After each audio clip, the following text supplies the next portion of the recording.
અરવલ્લી એલસીબીનો બુટલેગરની કારનો પીછો કર્યાનો વિડીયો સામે આવ્યો। અરવલ્લી એલસીબીની ટીમે 50 કિલોમીટર સુધી બુટલેગરની કારનો પીછો કર્યો। બાયડ, ઢાકરોલ, સીકા ચોકડી, ધનસુરા, બાયડ થઈ જીતપુર સુધી પીછો કર્યો। એલસીબીની ટીમનું સાહસ જોઈ બુટલેગરોએ કાર ખેતરની સાઈડમાં ઉતારી દીધી। રઘુનાથપુરા ગામની સીમમાંથી દારૂ ભરેલી કાર અને 2 આરોપીઓને ઝડપ્યા।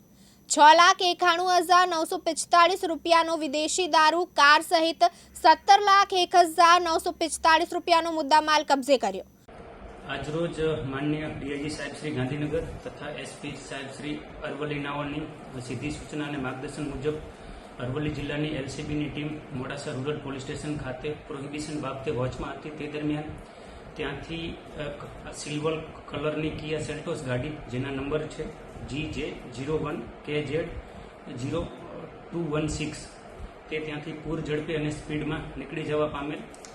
એલસીબીની ટીમને તે ગાડી શંકાસ્પદ લાગતા સતત 50 કિલોમીટર સુધી તેનો પીછો કરવામાં આવેલ અને જિલ્લાના તમામ પોલીસ સ્ટેશનમાં નાકાબંધી અને બ્લોકિંગ કરવા માટે સૂચના કરવામાં આવેલ।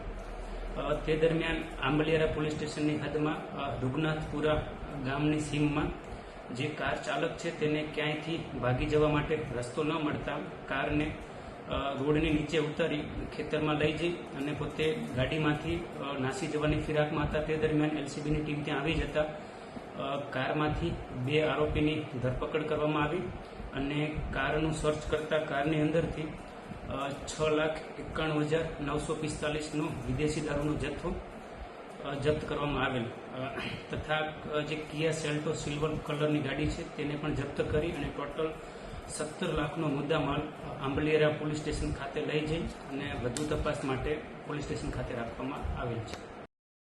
રિતુલ પ્રજાપતિ, દિવ્યાંગ ન્યૂઝ, અરવલ્લી।